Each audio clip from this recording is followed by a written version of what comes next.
Here is a good piece of advice for any game master. Assume that your players are stupid. I am not saying that the people that play your game are stupid. I want to make that clear. I bet you noticed that your players talk fine before the session and even after the session. They're smooth and they can show off whatever intelligence that they have. But once you say start to a gaming session, they try to become players.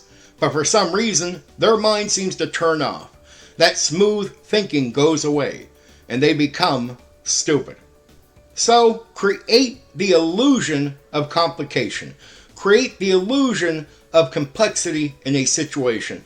But what you do is you put triggers in those challenges. So all they got to really do is make an effort. And when they start trying to figure out that complicated thing, at one point they push the trigger and you start offering answers, solutions for them to deal with the situation. So what they'll figure out is they don't got to go, through every step of the complication to figure it out.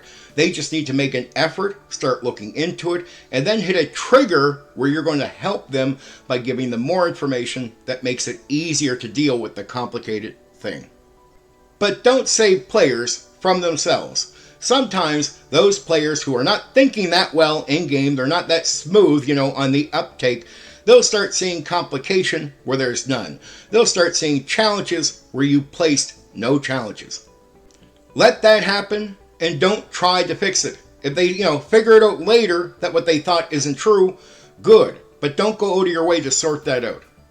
There is a minority of players that all game masters wish every player was. We would like those players to show up at our tables and fill our tables. But in reality, good, confident, thinking players like that are a minority. And they're always going to be a minority. And what is an easy way to know that you have players like that? Well, do what you would do for every other player, assuming that they're stupid. And when you see that player enter your game and start overwhelming what you're putting in front of players, you're going to realize what kind of player you have. And yes, if you have a player from that minority in your game, you have more options. You can make your game more challenging. But make sure you know you have a player like that. Don't just assume it. Again, 90+% of players, when they get into the game, it doesn't mean they're naturally stupid, but they become stupid.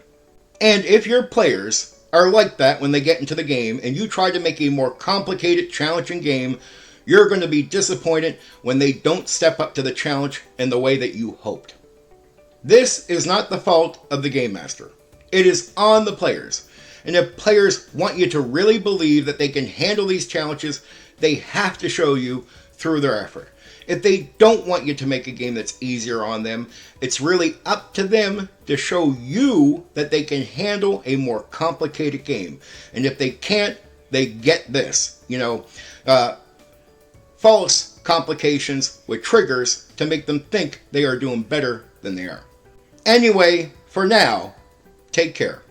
You know what you can do? You can hit the like button. You can share the video. Oh, and there's another button you can press.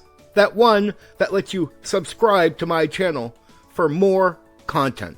Oh yeah, there's that bell thing. You can press that so you know when I've uploaded a new video right away.